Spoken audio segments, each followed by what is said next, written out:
오늘 성경 말씀은 누가복음 9장 57절에서 62절입니다.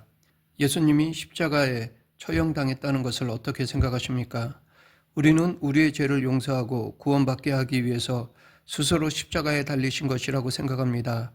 예, 맞습니다. 그런데 이것만으로는 십자가 사건을 충분히 설명할 수 없습니다. 우선 예수님은 유대의 종교법과 로마의 정치법에 의해서 공식적으로 재판을 받아 십자가에 처형당하셨습니다. 그러하기에 예수님의 십자가 처형을 당시 제자들과 몇몇 사람들을 제외하고는 어느 누구도 억울한 것이라고 생각하지 않았습니다. 오히려 그 사건을 정의의 실현이라고 생각했습니다. 이것이 오늘 우리 눈에 이상하게 보이는 것입니다. 왜냐하면 아무 잘못도 없는 분의 죽음이 왜 합법적인 것이었느냐라고 생각이 들기 때문입니다. 이것이 인간의 한계입니다. 우리의 생각과 판단은 이 시대의 패러다임에 한정되어 있기 때문에 잘못 생각할 때가 많습니다. 즉, 각 시대마다 시대정신이 있다는 것입니다. 그러나 하나님은 그것을 초월해서 판단하십니다. 기독교 신앙은 세상의 판단이나 시대정신에 예속되지 않고 하나님의 아들이신 예수 그리스도만 전적으로 의존하는 삶의 태도입니다. 이런 삶의 태도를 가리켜 제자도라고 합니다. 보통 제자라는 말은 선생에게서 배우는 사람을 가리킵니다. 요즘은 제자라는 말을 별로 잘 안 쓰고 학생이라는 말을 주로 씁니다. 그런데 제자와 학생은 비슷하지만 다릅니다. 제자라는 말은 스승과의 관계에 중점을 둔 것이라면 학생이라는 말은 배우는 것에 중점을 둔 것이라 할 수 있습니다. 기독교 신앙에서는 제자라는 말이 더 어울립니다. 왜냐하면 기독교인이 된다는 것은 단순히 기독교 신앙을 배우는 것이 아니라 예수님과의 관계로 들어간다는 뜻이기 때문입니다. 물론 배우는 내용도 중요합니다. 불교는 내용을 더 중요하게 생각합니다. 부처가 중요한 것이 아니라 부처의 깨달음이 중요한 것입니다. 그러나 기독교에서는 예수님의 가르침만이 아니라 예수님 자체가 중요합니다. 예수님의 가르침을 배운다는 것은 예수님과 하나가 된다는 뜻입니다. 그래서 예수님께서도 당신에게 와서 배운 다음에 각자의 길을 가라고 말씀하지 않고 나를 따르라고 말씀하셨습니다. 나를 따르라는 이 말씀에 어떤 반응을 보이느냐가 기독교 신앙의 핵심입니다. 이것은 말처럼 쉬운 것이 아닙니다. 예수님께 몰려들었던 수많은 사람들이 십자가와 고난에 대한 말씀을 듣고 물러갔고 예수님이 십자가에 처형당하는 장면에서 제자들까지도 모두 뿔뿔이 흩어졌다는 사실을 보면 예수님의 제자로 산다는 것이 인간에게는 불가능한 것인지도 모르겠습니다. 오늘 본문에는 나를 따르라는 예수님의 말씀에 각각 반응한 세 사람이 나옵니다. 이 시간 그들의 반응들을 살펴보고자 합니다. 첫째, 어떤 사람이 예수님께 어디로 가시든지 나는 따르리이다 라고 하였습니다. 이런 대답을 들으면 기특하다고 칭찬해 줘야 마땅합니다. 그러나 예수님의 말씀은 예상 외였습니다. 여우도 굴이 있고 공중에서도 집이 있으되 인자는 머리 둘 곳이 없도다. 예수님의 이 말씀을 들은 그 사람은 아마도 민망했을 것입니다. 왜냐하면 자신의 선의나 진정성이 무시되었기 때문입니다. 이 사람이 예수님을 실제로 따르고 싶어 했는지 아니면 말만 그럴듯하게 한 것인지 정확하게 알 수는 없습니다. 양쪽의 가능성이 다 있습니다. 그러나 분명한 것은 그가 실제로 예수님을 따르지는 못했다는 사실입니다. 예수님은 그것을 내다보신 것이었습니다. 예수님의 공생애에 이런 일들은 반복되었습니다. 사람은 아무리 진정성이 있어도 그대로 살아내지 못합니다. 우리도 이런 경험을 많이 했을 것입니다. 하나님의 말씀대로 살겠다고 마음을 먹지만 그것이 제대로 되지 않습니다.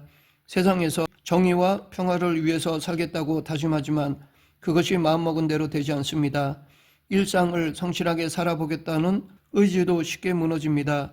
여기 인자는 머리 둘 곳이 없다라는 말씀을 들은 제자는 유별나게 의지가 약하거나 믿음이 없는 사람이 아니라 우리와 비슷한 사람입니다. 말과 실제 삶이 일치하지 않는 것입니다. 둘째, 어떤 제자는 나를 따르라는 예수님의 말씀을 듣고 가서 내 아버지를 장사하게 허락하옵소서라고 하였습니다. 일단 장사를 치르고 예수님을 따르겠다는 것입니다. 일리가 있는 말입니다. 부모의 죽음을 외면하면서까지 예수님을 따른다는 것은 말이 되지 않습니다. 그렇게 하라는 대답을 들을 것이라고 예상했을 것이지만 예수님은 죽은 자들로 자기의 죽은 자들을 장사하게 하고 너는 가서 하나님 나라를 전파하라 라고 말씀하셨습니다. 이 말씀은 좀 심하게 들리기도 합니다. 도대체 예수님은 왜 이렇게 비정한 말씀을 하신 것일까요? 제자가 되려면 이 세상에서 행해야 할 최소한의 인간관계마저 포기하라는 뜻일까요? 그런데 이 아버지를 장사하겠다라는 말이 지금 당장 아버지가 돌아가셔서 장사를 치르겠다는 뜻처럼 들리지만 꼭 그런 것은 아닙니다. 즉 일단 집에 돌아가서 늙은 아버지가 돌아가시면 자녀로서의 도리를 다 마친 다음에 예수님을 따르겠다는 뜻일 수도 있습니다. 이런 해석이 옳다면 예수님을 따르겠다는 이 사람의 말에는 진정성이 없는 것입니다. 이것은 예수님을 따르지 않겠다는 핑계를 대는 것에 불과합니다. 그렇다고 하더라도 자녀의 책임까지 뒤로 물려야 한다는 예수님의 말씀은 분명히 야박하게 들릴 수 있습니다. 예수님의 이 말씀은 부모와 자식의 관계를 부정하는 것이 아닙니다. 예수님은 여기서 두 가지 일을 대비시키셨습니다. 하나는 죽은 자들의 일이고 다른 하나는 하나님의 일입니다. 죽은 자들의 일은 이 세상살이에 속한 일들입니다. 먹고 자고 배설하고 그리고 돈 벌고 가족을 꾸리고 여가를 즐기는 일들입니다. 물론 이런 일들도 소중합니다. 그러나 이런 일들의 결국은 죽음입니다. 이건 명백한 사실입니다. 우리의 젊음, 건강, 미모, 명예, 재물, 심지어 고상한 윤리적 가치와 사상까지 모두 죽음으로 귀결됩니다. 그것은 그런 정도로 처리하면 됩니다. 거기에서 더 이상의 것을 기대하지 말아야 합니다. 하나님에게서 가능한 것을 사람에게서 기대하지 말라는 뜻입니다. 그런 기대는 곧 실망으로 변합니다. 하나님의 일은 하나님에게 속한 것들입니다. 그런데 세상살이는 손에 딱 잡히는데 하나님 나라는 그렇지 못해서 사람들이 혼란스러워합니다. 그래서 세상을 완전히 부정하고 종교적 열광주의에 빠져듭니다. 이것은 잘못된 태도입니다. 예수님께서 전파하라고 말씀하신 하나님 나라는 여기 세상살이 안에 신비한 방식으로 들어와 있습니다. 그것은 하나님만이 행하실 수 있는 궁극적인 생명 사건입니다. 그것을 우리는 예수님의 부활에서 경험했습니다. 하나님 나라를 전파하라는 예수님의 말씀은 곧 예수님에게 일어난 그 부활 생명 안으로 들어가서 살라는 뜻입니다. 제자가 된다는 것은 바로 이런 신앙에 자신을 건다는 뜻입니다.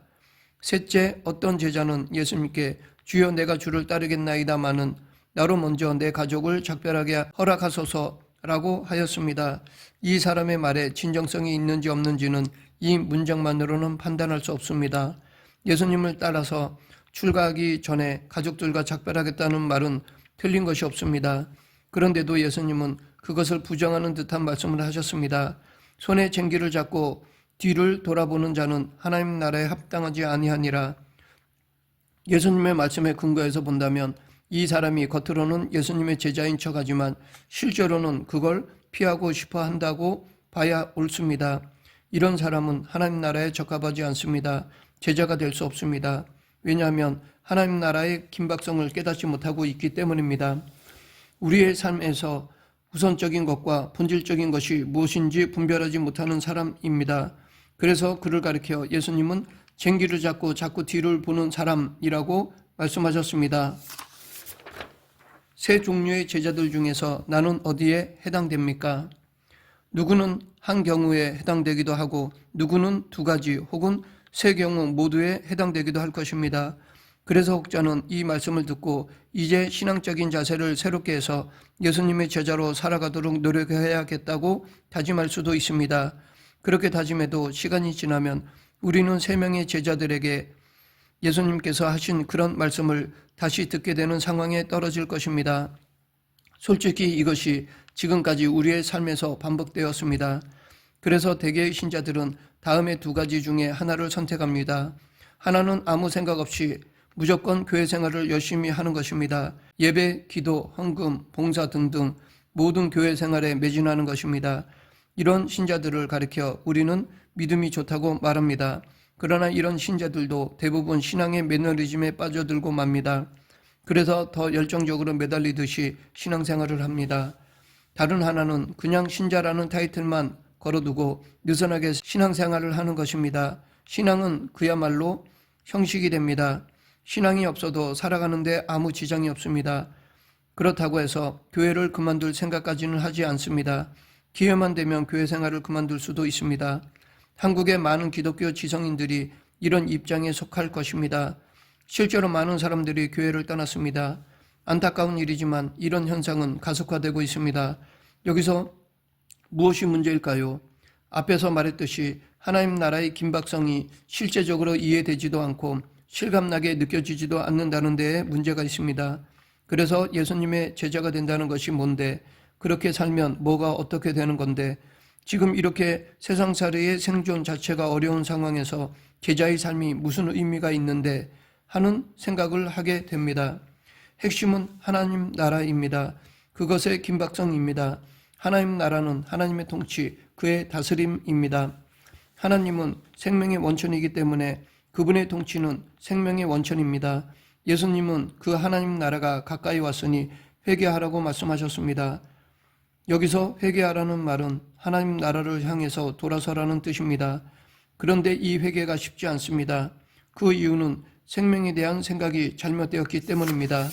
사람들은 자신들이 생명의 주인이라고 생각합니다.